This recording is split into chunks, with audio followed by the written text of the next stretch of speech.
This is the shir on Likutei Sichos, Chelek Chavches, book 28, the second sikha of the Parsha Balak. And here the Rebbe is going to delve into the interpretation of one of the first blessings that Bilam gives the Jewish people, although he is intending to give curses, but he's unable to curse, and it turns to blessing. So for many people, when you read the poetic words of Bilam, it, as many people do when they get to esoteric things, they space out a little bit and look at it just as, in general, as allegory. But here the Rebbe is going to take a deep dive into the specifics of one of the psukim.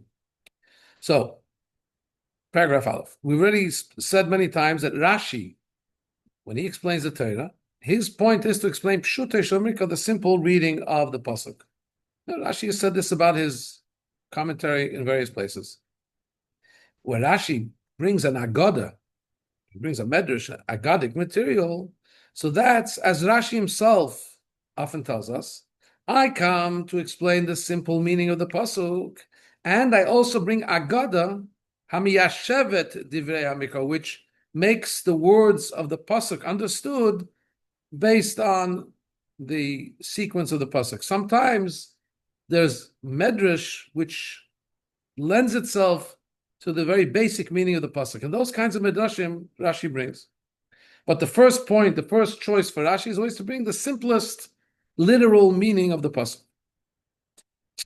Means to say that Rashi brings an Agada, he brings medrash only when either there's a difficulty in reading the pasuk in its simple commentary, and you need something to be resolved, so which can be helped by an Agada, and he'll bring in the Agada to resolve a difficulty in what the pasuk means, or in the case where the Agada is stating clearly the way the pasuk is to be read.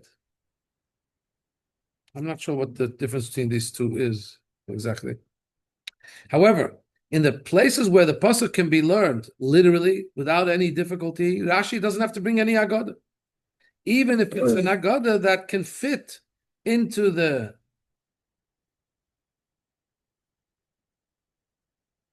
sorry. Let's go back to what I just said before that I didn't understand. Let's understand it. In the next paragraph becomes more understandable. The Rashi will bring an Agada if there's a question in the simple meaning of the pasuk.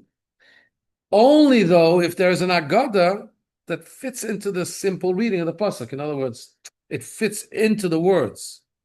However, if it doesn't fit into the words, or if there's no question and we can just read it in the simple commentary, Rashi will not bring an Agada. In other words, there's, 4 levels of learning Torah. There's Pshat, which is simple meaning. There's Remez, which is allegory. Drush, which is homiletic. And Sod, which is the secrets of the Torah. Rashi is clearly a Pashtan, defines himself as one who's sticking to the simple commentary. Yes, of course, in every passage, the whole Torah is full of Agada. Rashi doesn't bring them. You want to read Medrash? There's plenty of Medrashim, Medrash Rabbah, Medrash Tanchuma, Yalkut Shemini. You can be reading your Medrashim, but that's not Rashi's job. When does Rashi bring a Medrash? When you cannot read the pasuk simply. So now let's see one of the psukim in our parsha, where many people learn it in a very simplistic sense, and Rashi, for some reason, deviates from reading it simply and brings a medrash to understand the pasuk. Which pasuk we're referring to? Of the first statements that Bilam said, defining the praiseworthiness, the shevach of the Jewish people, is the pasuk Ki meirosh surim erenu, and I'll translate it now in my own words, just simple translating. Because I see them from the head of rocks, umigvois asherenu, I see them from the peaks, like the mountains. Hein ablam vadad yishon, there are people that dwell alone. So those other commentaries that call themselves pashtanim, that they stick to pshat, the simple meaning. For example, the Even Ezra, the Rashbam, grandson of Rashi, the Ramban, Achmanides, Ralbag, all of those read these words very simply. Meirosh Surim Erenu means I see them from a high place. Bilam was standing on a peak. Meirosh Surim Erenu, I see them from the top of the mountain because he was standing at the top of the mountain. That's why he sees them from the top of the mountain. And once he saw them standing on top of the mountain, he saw them.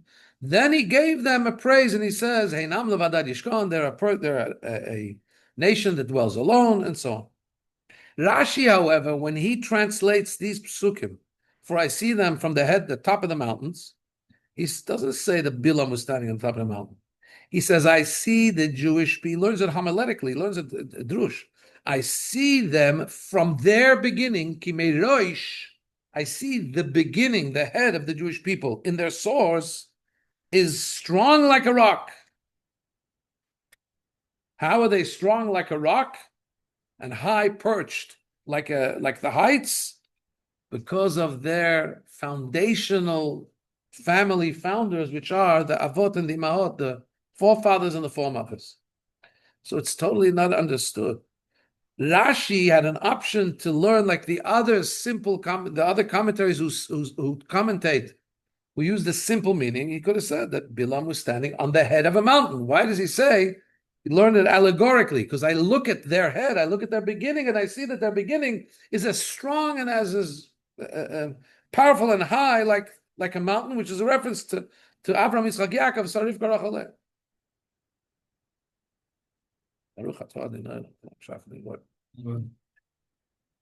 Paragraph 2.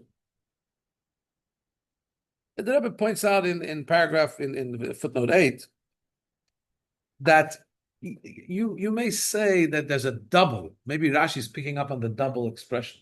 I see them from the head of the mountain, from the top of the peaks. So maybe Rashi is bothered by the double, so that's why he says it means really foremothers and forefathers.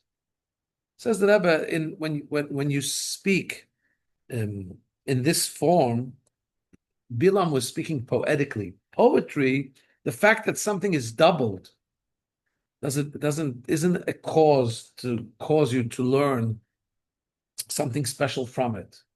The style of singing and poetry is that you repeat things. So that's not what causes Rashi to say it. Also, the Rebbe brings here in footnote 9 very clearly that Rabbeinu Bechaye says, listen to the way Rabbeinu Bechaye translates. He says, in the pshat, in the simple commentary, he was standing on a high place. And in the way of drush, in the way of medrash, he was referring to the mothers and fathers, the foremothers and foremothers.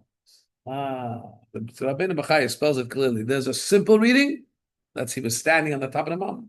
And there's an allegoric drush, medrash reading, which is referring to the strong origins of the Jewish people from the Avos and Imois, which leaves us with a strong question why Rashi doesn't take the path of the Pashtonim and just say that Bilam was standing on top of the mountain. Paragraph 2. So commentaries explain, particularly here, that I was referring to the commentary of the Maharzu in the Medrash Rabbah, that Rashi was trying to answer something of difficulty in the pasuk. What is difficulty? The difficulty in the pasuk is, why would Bilam say, I'm standing on a mountain? Who cares where you're standing? Yeah. I mean, if he's giving a poetic blessing description about the Jews, like what do you care where he's standing? That's got nothing to do with the matter at hand. That's why Rashi says when if he denotes that he's standing on a mountain, must be that it's not telling us where he was standing. It's telling us something about he was referring to something tall and high and strong. However, says the Rebbe, that question that you say that Rashi is trying to answer, like why does the Torah tell us where Bilam is standing? That's not a question. Why is it not a question? Because if you read the psukim ongoing, you'll see that actually maybe it did mean simply that he had a bird's eye view. Because after Bilam finished the first round of statements about the praiseworthiness and the blessings for the Jewish people, after that first round, Balak tells Bilam, what did you do? Lakovov, I took you to curse my enemies. You blessed them. And Balak suggests, Lechna itil makom acher. Come with me to another place. Asher tirenu misham, you'll see the Jews. Efes katseyu tireh, but you only see some of them. L'chulo lo tireh, you won't see the whole people. So this we understand that Balak thought, why did Bilam blessed the Jews before that because he saw them all together collectively. And collectively, they're worthy of blessing. But maybe if he takes them just to see few people, maybe within that small sector of the Jewish people, there are people that have sinned, and then Bilam will be able to arouse God's anger on them. But 1 second. Why is he saying, let me take you to a place where you'll only see part of them? Where did we see before that he was standing in a place that he saw all of them? But if we say that he stood up on high, right? So that we understand that he saw all of them. So it would seem that the only way to understand this continuation that Balak says, come with me to a place where you'll see only part of them, because I don't want you to see all of them. Which means to say that before that he was standing in a place where he saw all of them, that would be a clear indication that the simple meaning of the pasuk is that he was standing on the high mountain and he could see all of them before that. So why doesn't Rashi go with that simple meaning and speak about an allegory? I see that they're so well and high placed by being founded by the foremothers and forefathers. So we still remember the question. Also, paragraph 3 says that, but we have a question in the language. What's the language? The source of Rashi that this pasuk is talking about the foundational strength of the Jewish people because of their being founded by the foremothers and forefathers is in the Medrash. But if we look at the source of Rashi, it's different. He uses different language in the Medrash. The Medrash says Kimirosh Surim, because from the heights, from the top of the heights, Rashi says that refers to the Avot, the fathers, the forefathers. Umigvaot, and from the peaks, Elu Imaot, that refers to the foremothers. The basis of that interpretation of Medrash is the fact that there is verses where we see that the forefathers are called Tsurim, they're called rocks, they're called mountains, mountainous rocks. And we find that the foremothers are called Gvaot, they're called peaks. But that's what the Medrash says. Meirosh Surim Erenu, I see that at the beginning, they are rocks. That's their head, that's their father, that's their foundation. But Rashi changed that language. He says, Ki Meirosh Surim Erenu, I see that they're strong like rocks, or they're tall like a mountain, through the foremothers and forefathers. Al Yedei. Not that is the Avot and Imahot, the foremothers and forefathers. In other words, when you say, I see that the head of their people is tall and strong, Medrash says the head of the people is the first Jews, which is the mothers and fathers. Rashi says that Meirosh Surim, I see that they're tall and strong like a mountain. He says through the fact that they have such powerful fathers and mothers. He doesn't say that is the Avot and Imahot. There's a difference here. Also, Rashi doesn't bring any backup in the pasuk how we see that Tsurim, mountain, is a nickname, is an allegory, is a reference to fathers. That would have strengthened the Pirush if you can bring some other scriptural backup that the forefathers are called Tsurim, they're called mountains. However, says the Rebbe, that itself, when you ask, why doesn't Rashi say the same language as the Medrash? You know why? Because Rashi is not trying to say the same thing as the Medrash. Rashi is creating a difference here from the Medrash. Medrash says that Rosh Surim, the head of the Jewish people, is like rocks, it's like mountain. This is the forefathers. Migvaot, the peaks, this is the foremothers. Rashi says different. He says, I look, and mistakel bereishitam, I look at their origins. Uvitchilat shoroshehem, and I see the beginning of their source. Vani roeh otam, and I see them, the Jews, miyusadim, founded and based in their source and strong like these rocks and peaks. In other words, the Jews are those that are strong. the forefathers and foremothers are the source of that strength, the beginning of that strength, the root of that strength is the Avos and Imois. That's why Rashi says through the Avot and Imahot. Not that the Tsurim and Voice are the mothers and fathers, but becoming a hard rock, that kind of strength, the Jews get through the one that formulated their people, which is the foremothers and forefathers. You understand the difference? It's a bit of a nuanced difference there. The Medrash is saying, Ki meirosh surim erenu, the Jews start from hard rocks, which is the Avos, the forefathers and foremothers.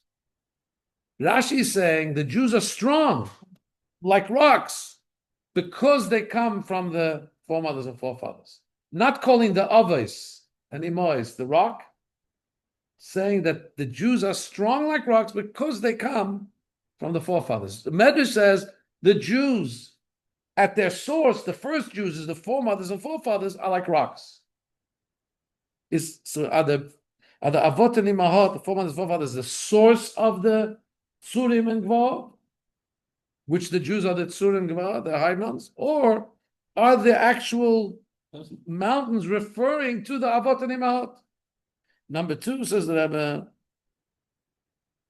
but now we have to so Rashi is clearly saying something different, which we want to understand. What is he saying?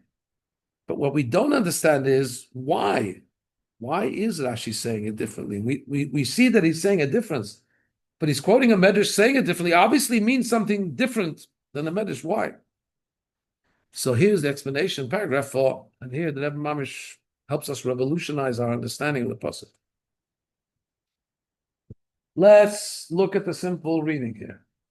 Before Bilam starts speaking, what does he say? Vayisa mishalo vayomar. He lifted, or he said, his parable. What's a mashal? What does the word mashal mean? Rashi doesn't explain what mashal means. Mashal means a parable.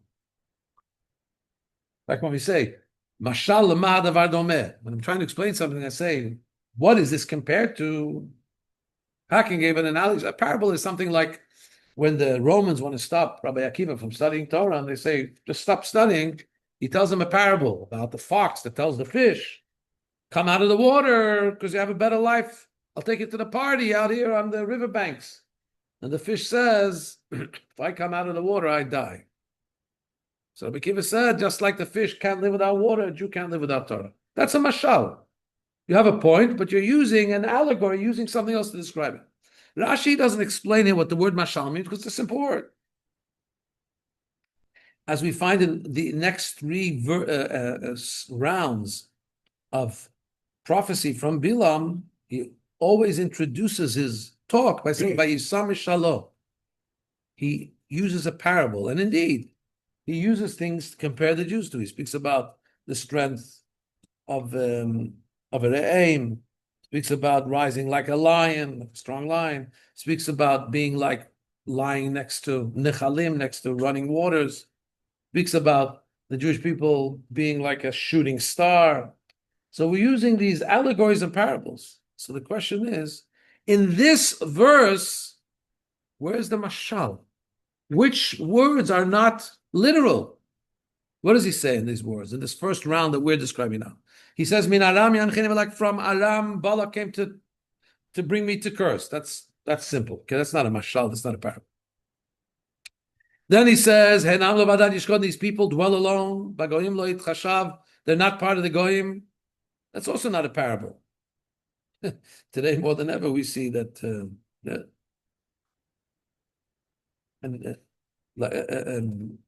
So, yeah, we are people all alone. Everybody shuns us, and we're alone. We act differently. That's not a mashal. So where's the mashal? When he says he's going to say a mashal, where is it? So we would be able to say l'chura that when it says the word mashal, maybe it refers to the fact that he says, who can count the earth of Yaakov? And Farshim explain that this means because there's such a huge amount of Jews, you can't count them.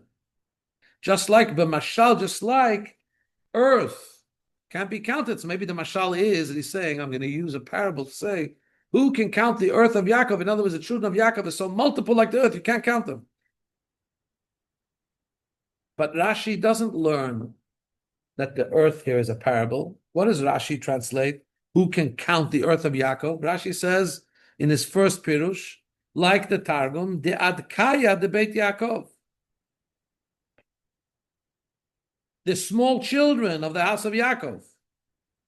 You know, it's Afar means small. Big people are already fully grown. Afar is on the ground, it's small. So he's saying that who can count the earth of Yaakov means not to say that it's not a mashal, a parable, just like earth is so much. Similarly, Jewish people will be too much to count. He's saying who can count the little ones of Yaakov? And Afar being an intention, talking about something little. So that's not a mashal. That's a description of who they are. So from the fact that Afar is dust, and the children are small children, they're also called like dust. Or because dust, in the pasuk, there's a pasuk that says, Ofer ha'elim. Is that where your name comes from? Ofer? Ofer. Huh? Mind. Ofer ha'elim. So what is Ofer here referred to? It means the young Elim, the youth, the youthful ones. Shir Hashirim Beit, it's from Shir Hashirim. So in other words, so it could be whatever way we learn it, but Mimana Afar Yaakov. Who can count the earth of Yaakov, the dust of Yaakov? Rashi himself learns that that's not a parable, just like the earth is so much, so the Jews so much. No, it's describing the youngsters of the Jews that are just, they're small, like dust. Nonetheless, then Rashi brings another pirush. What does it mean? Who can count the earth of Yaakov? Who can count the mitzvahs that we do with earth? We do mitzvahs with earth. We don't plow with two different species of animals together. We can't plant different species of things. All the laws of giving land, all the laws that pertain to how we have to work the land in Israel. So that's not a mashal. And also the words misparet rova Yisrael, and who can count rova Yisrael? What does rova mean? It's not a mashal. In the first pirush of Rashi says that it means the four rova milashon arba, for the expression of four. Who can count the four encampments, the degolim, the flags of the Jews? Or second pirush is who can count the amount of intimate relationships that they have to produce children with their wives. But these are all not analogies. This is translating the word literally. So where is the mashal here in this first statement of Bilam? The only place you can learn that Bilam is using a mashal is when he speaks about standing at the top of the mountain. The simple reading is he was on the mountain. But if we have to find, if he said, I'm going to speak in a way of allegory, in a way of mashal, says Rashi, yes, he spoke in the way of mashal, in those first words. He says, I look at the Jews and I look to their beginning, I see they're as strong and foundational. Why are they so foundational, just like high mountains? Allegory, the mashal. Just like mountains are high and tough, the Jews are high and tough. You know why? Because they come from Abraham, Yitzchak, Yaakov. So that's why Rashi deviates from the other Pashtonim, because he says in Pashtot Pshat, the simple meaning of mashal is parable. So Bilam announces, I'm going to say a parable. And now Rashi is going to go and explain the whole series of psukim, not as a parable. So he right away in his opening words of Bilam, he says, that's where Bilam said a mashal. They say, read my lips. He said, I'm going to say a mashal. Trust him, he did say a mashal. Rashi learns that the first words he says were a mashal, that they're strong, they're high and strong, just like the Avis and Emois. Paragraph 5. According to this, that Rashi's Pirush is because Bilam himself described that he's going to give a mashal, that his words are a parable. We'll also understand why Rashi can't learn that Mirosh Surim, that the head, they come from the head, at their head, they're strong like rocks. This refers to the forefathers. Like in other psukim where the forefathers are called Sur, mountain, hard mountain. Why can't Rashi learn that pasuk this way? Because The word tsurim in the Medrash is a nickname for the forefathers. So that's also not a mushal. If you say, like the Medrash, Mirosh Surim Erenu, I see them at their foundation, I see them at their origin. And I see Avram, Yitzchak, Yaakov at their rock, at their origin. That's not a mashal because the forefathers are called a mountainous rock, not as an allegory. The pasuk refers to them that way. So that's why Rashi learns that the word Surim and Gvaot is just a parable about the strength of the Jews. They are strong like rocks, like high like peaks, because they emanate from Avraham Yitzchak Yaakov. But he translates it as drash, as allegory, because it has to be a parable. Because Bilam said, I'm going to say a parable. So basically, this lays this matter to rest. And very, very beautiful and simplistic. Once you see the answer, the questions fall away. The answer is just so openly in the words of Rashi when you put on the glasses that the Rebbe gives you. Bilam said, I'm going to say a parable. So Rashi has to explain that this strength and rocks and high peaks has to be a parable. It can't be he was standing on the top of the mountain. Interesting, just thinking out loud. It doesn't mean to say he wasn't on top of the mountain. Could have been. Well, we're just saying here that that's not what the pasuk is telling us. Paragraph 6. According to this, we can also explain Nach Apirashashi, another interpretation of Rashi in this parasha, which also seems to be difficult to understand. A new topic. The end of the prophecy of Bilam, it says, Reishis Goyim Amalek. Amalek is at the first of the nations. Rashi says, what does it mean he's the first of the nations? Not talking about the origin of all the nations. Rather, the first one to fight the Jewish people. And so, Onkelos also translated. And then the pasuk continues, he's the first of the Goyim to fight. And he will be destroyed at the end. In other words, at the end, says Rashi, the Torah promises, Timcha Zecher Amalek, that there's a mitzvah to obliterate, wipe out the remembrance of Amalek. In the end, he'll be destroyed. He was the first one to fight the Jews. In the end, he'll be destroyed. So we have to understand. First of all, why do we have to say that Reish is Goyim Amalek? Amalek is the beginning of the Goyim, means that he was the first one to fight. Why can't we just say, like Ramban says, simply that Amalek is considered the head of the Goyim? Because they were strong, they were big warriors. So they're the lead of the Goyim. Why do we have to say they were the first one to fight the Jews? In other words, the word Reishis, the first one, is a expression of praiseworthiness, in other words, of being the best. So why don't we just say that Reishis Goyim Amalek means that the Amalek is at the head of the Goyim, is at the most powerful of the Goyim? Remember, number 2, why does Rashi bring the proof when he says that in the end they will be destroyed? What pasuk does he bring to back it up?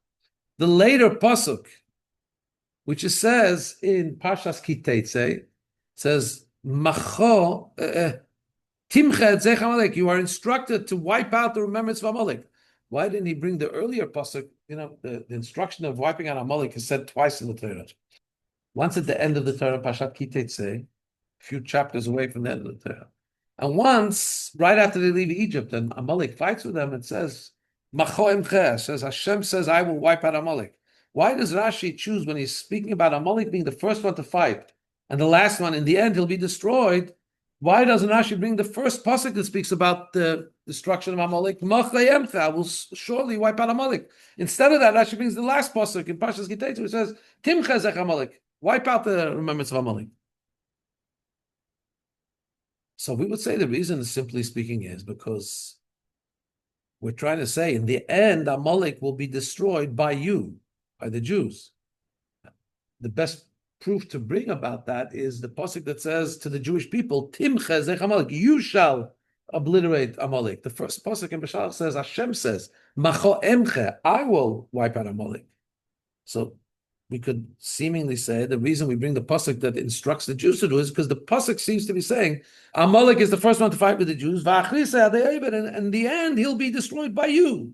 So bring the pasuk where Hashem says to the Jewish people to destroy Amalek. But this itself is not understood because why does Rashi? Rashi says Amalek will be destroyed by you, and then he brings the pasuk where Hashem says you will destroy Amalek. Who told Rashi to translate the pasuk that Amalek will be destroyed by you? It says "V'acharito adei oved," which can be translated very simply. In the end, he will be destroyed, without saying by who. So Rashi translated, "He'll be destroyed by you," and then he has to bring the pasuk that says "Timche," you shall obliterate Amalek. Why doesn't he just translate it more generically? In the end, acharito, in the end, adei oved, Amalek will be destroyed. Don't say by who, and then bring the first pasuk. The earlier pasuk, which we've already said, which says Hashem says, "I will wipe out Amalek." So the Maharal in the Sefer Gurari explains you can't say Adei Oved that he will be destroyed in his own, because what does it mean then? Reshit Goyim Amalek, that Amalek is the beginning of the Goyim. He's the one who fights first. In other words, there's a sequencing. It says Reshit Goyim Amalek. Rashi said that means that Amalek fought the first nation to fight the Jews was Amalek, and therefore he will be destroyed. So if you say that, it means he will be destroyed by you. We see the following. There's a sequence. He was the first one to start up with you. In the end, you guys are going to knock him out. But if it just means in the end he will be destroyed, it's not doesn't follow mamish fully on from the beginning of the pasuk. But Rebbe says that doesn't seem to really do justice, because the same way just because at the beginning of the battle that the first person to battle the Jews was Amalek, is what the pasuk is saying. They should go Amalek. That doesn't mean that the end of the pasuk has to be that the Jews destroy Amalek. It can also be he was the first one to start up with the Jews. His punishment will be that in the end he'll be destroyed. By who? By himself, by Hashem. Who cares? By some other people. So the Maharal's pirush of why Rashi must say that it's the Jews that are going to destroy Amalek, because in the beginning we talked about Amalek fighting the Jews. It says it doesn't seem to be that in the simple reading of the pasuk you're forced to say that. Paragraph 7, so the Rebbe proposes that according to what we've said before about mashal and so on, we'll understand this here too as well. The pasuk says that Bilam Bayaret Amalek, he saw Amalek Vayisam Shalom Vayomar, and he said his parable. And he said, Reshit Goyim Amalek, Amalek is the beginning one to fight the Jews. So here Rashi has a question. Seemingly, the pasuk is not at all a mashal. He says he's going to say a parable, a mashal, but he doesn't, because these words that Amalek is the head of the Goyim, Reishis doesn't have to mean the head; it can mean the best, the most powerful, not best as in good. I mean the most intense, most powerful. It doesn't have to be a parable. He's saying that Amalek is the head of the Goyim, is the most powerful of the Goyim. Where's the mashal? And at the end, he's going to be destroyed. He's the most powerful. In the end, he'll be destroyed. Where's the mashal? It's a simple commentary, simple reading of the pasuk.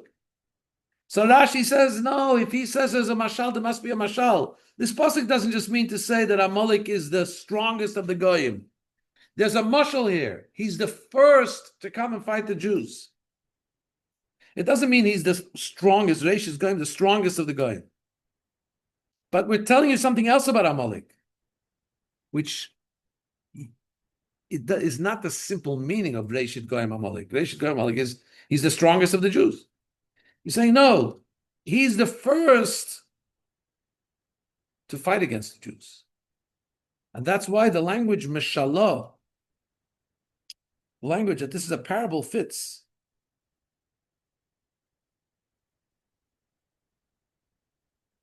Yeah. So that's why now we'll also understand the continuation of Rashi. Rashi says, "Va'acharito le'aved bi'adam." In the end, he'll be destroyed, delivered in their hands, the Jewish hands. So since Reshit Goyim Amalek, the beginning, the first one to battle the Jews is Amalek, is a mashal, which shows on something unique, that he wasn't just the most powerful of the Goyim, he was the first one to fight the Jews. Something not just about Amalek, but about Amalek's impact on the Jews. So it makes sense to say that the end of Bilam's words about Bilam, about Amalek being destroyed at the end, is also in the context of not just he will be destroyed by just anybody, also in the context of how the Jews will be part of that destruction.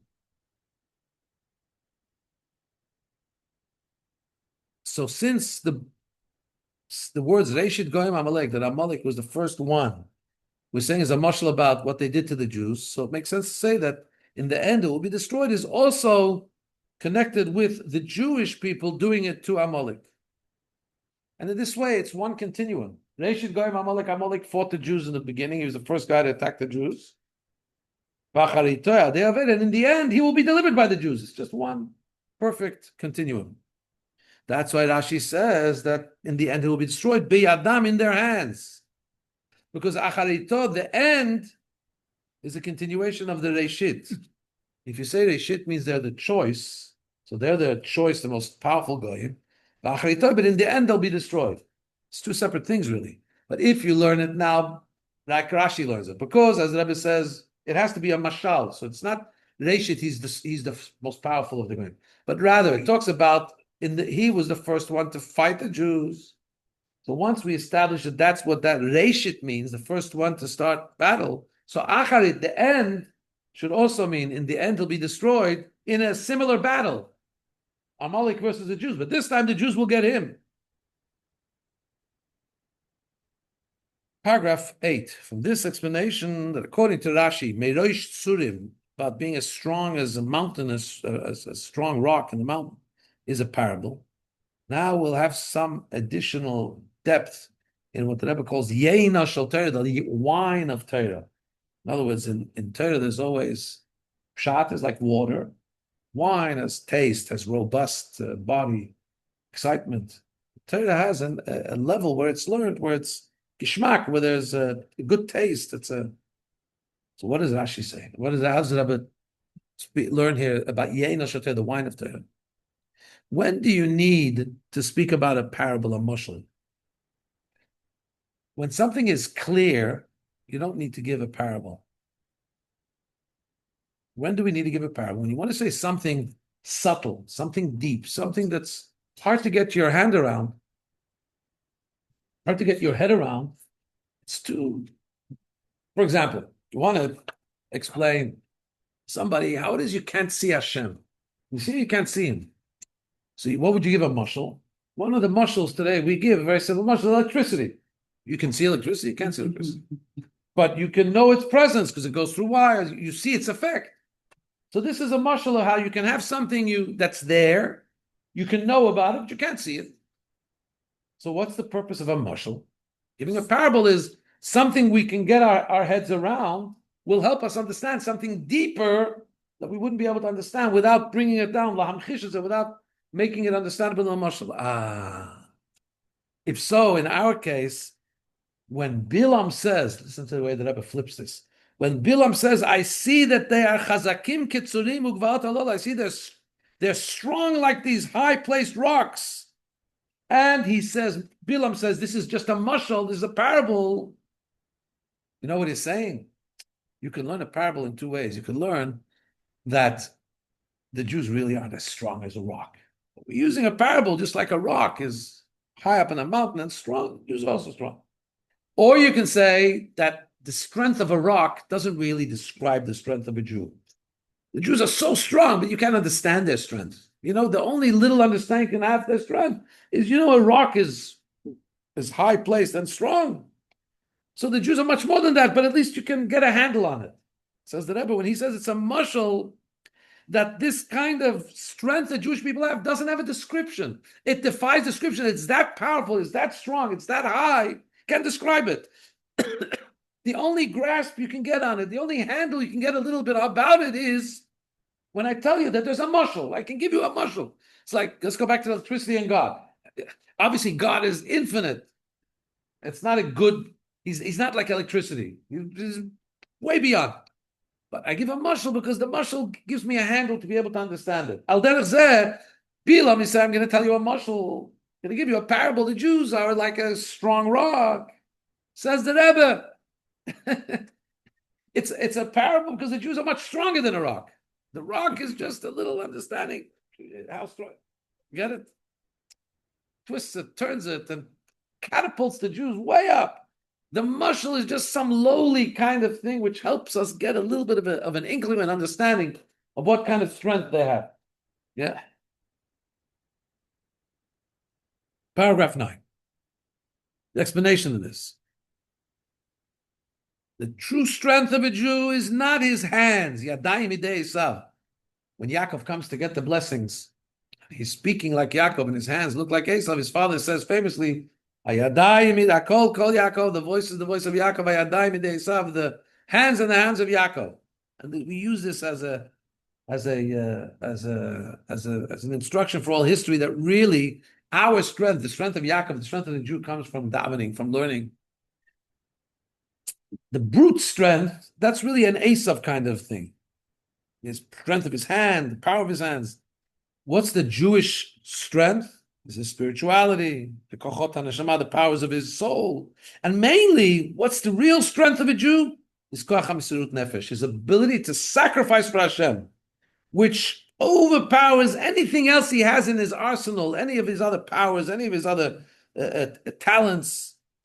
His physical hands, his physical power, everything is subordinate. Everything is given over and pales away when he stands up firm to have sacrifice for Hashem. Sacrifice for Hashem means unyielding. Stand there for Hashem and not yield to anything. There's nothing stronger than that commitment he has to Hashem. When we talk about the neshama, in the level of neshama, this is called Rosh Tzurim. The head of the Jew, which is strong as a rock. In allegory, when we talk about that level of neshama, the rock of the neshama, that's at the head of the neshama, that's the place in the neshama where every Jew is prepared to give up his life for Hashem. Without any understanding, without any rationalization, it's the strongest level. It's called the foundational rock within his soul that doesn't yield to anything. The takeoff, the strength, unyielding strength of his belief in Hashem. And for that, a Jew is ready to go to sacrifice his life on Kiddush Hashem, sanctify Hashem's name, not to deny, not to walk away from Hashem, from the unity of Hashem. And it becomes in his neshama, it's like he can't, he's forced, he's unable to deny Hashem. And this is what Rashi is telling us. Bilam says, I'm looking, Bereishitam, I look at the foundation of these people. And I see that they're so well based, they're so strong through the foremothers and the forefathers, Avot and Imahot, because this. So if we connect these two things, what the Tzemach Tzedek says that the rock in our neshama is the Mesirut Nefesh, the unyielding part of our neshama, the connection to Hashem, which doesn't give in to anything, like a rock, much more than a rock. It's everything, nothing gives for it. And Rashi says that what's the rock? The Jewish people are founded and strengthened, and they have this foundation because of the Avot and Imahot that goes together. Because where do we have this ability that we don't give up anything, we don't give up our belief in Hashem, even at any cost? The Alter Rebbe has told us that this is what we inherit from our forefathers and foremothers. Right? Rebbe quotes here in footnote that in 18th chapter of Tanya, the Alter Rebbe says that every Jew, because of the fact that he has the genetics, the spiritual genetics of the forefathers, we have a Yerusha. It's like an inheritance in our heart that a Jew gives up his life for God. And the Alter Rebbe says in Tanya that mostly, even the simplest of the simple Jews that thought they're not connected, they're not affiliated, they couldn't care less. Alter Rebbe calls them Kal Shebekalim, the lowly within the lowly. And some people ask, well, there's also non-Jews that sometimes give up their lives for certain things. Here's the point Alter Rebbe makes: if you meet somebody ready to give up his life for something, it's because they're committed. They have a belief in something. Here we're talking about people that if you ask them in advance, are you committed to God? Just, what are you talking about? Even within those non-committed people to God, I'm a non-committed within the not committed. And yet when they come up to him and they say,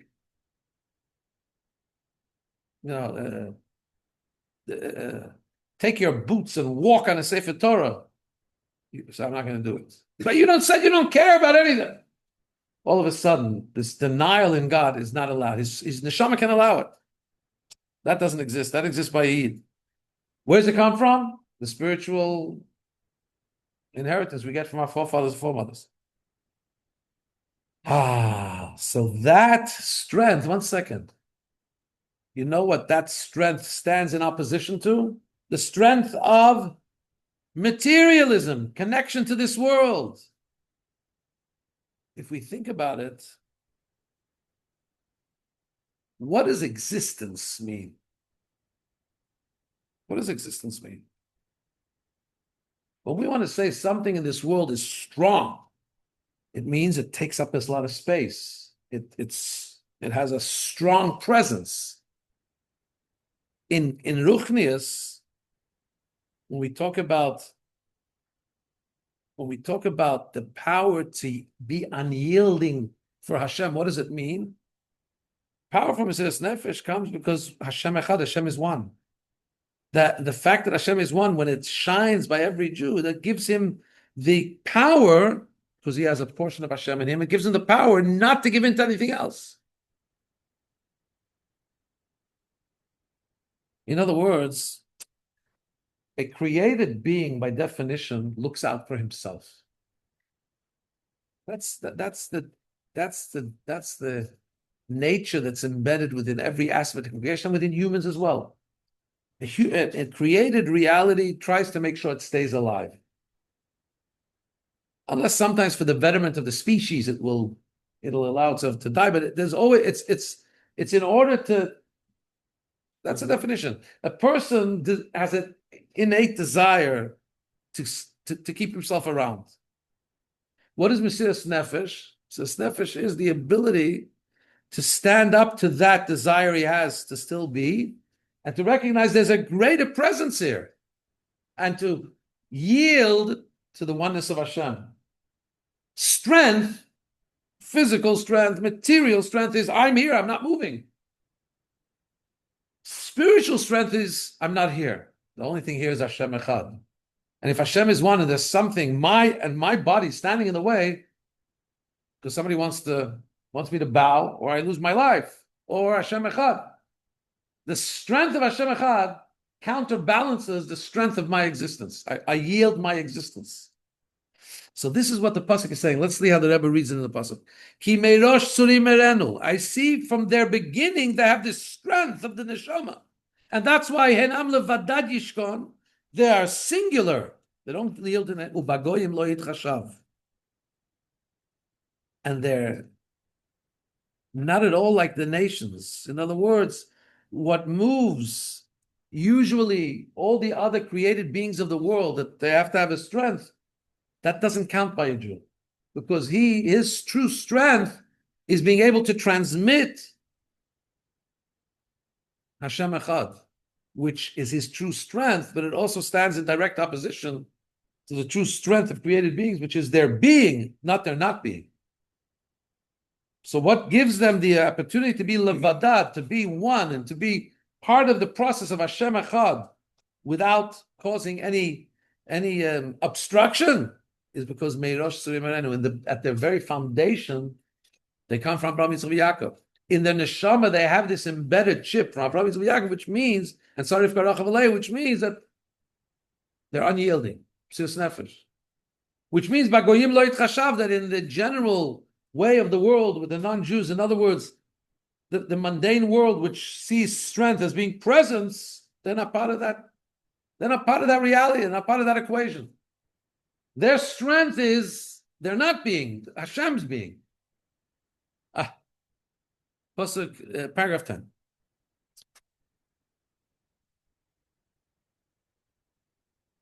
This is the explanation, the words of Rashi. He says, Ani mistakel bereishitam, I look at the beginning. And I see them, the Jews, miyusadim v'chasadim, strong and well established, through the avot and imahot. In other words, the strength of the forefathers and foremothers becomes transmitted to Jewish people through all generations without any wavering and distinction and changes. If we would be talking about their strength as a created being, so it's impossible that you can transmit strength to all the generations in the same way. Usually, when something is transmitted, it gets more diluted, gets weaker. However, because the power here of the Avis and the Mois, the foremothers and forefathers, is because Hashem Echad shined in them, and that is what they're passing on in a uninterrupted inheritance to all their descendants forever. In that, there's no difference. We're talking about the power of Hashem. That goes over with the same power, the same strength to every Jew to the end of all generations. In a way of Lo Shaniti, it doesn't change. So we are recipients. When we read the bracha of Bilam, which Deb explained that Rashi learns it allegorically because you can't read it literally. He said he's going to say an allegory. This speaks to us as being, every one of us is Meirosh Surim Erenu. We have a place in us that comes from our forefathers and foremothers, which is strong. The materialism of the world doesn't. We remain with the ability of being Am Levadad Yishkon, the people that stays true to Hashem Echad, to the singularity of Hashem. Unwavering. It's unbelievable strength.